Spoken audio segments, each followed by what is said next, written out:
Talagang ang dami kong tawa mga kaibigan doon.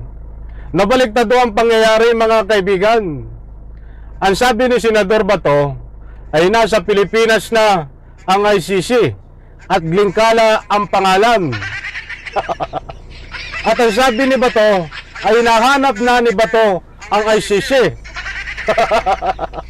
Ay nabaliktad po ang pangyayari mga kaibigan.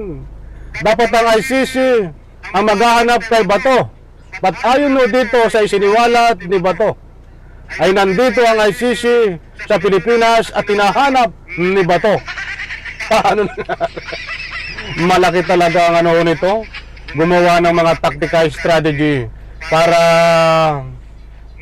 pamukhain, para ang ibig sabihin niya ay gumagawa siya ng paraan para lumiis ang isyo, nag-iimbento mga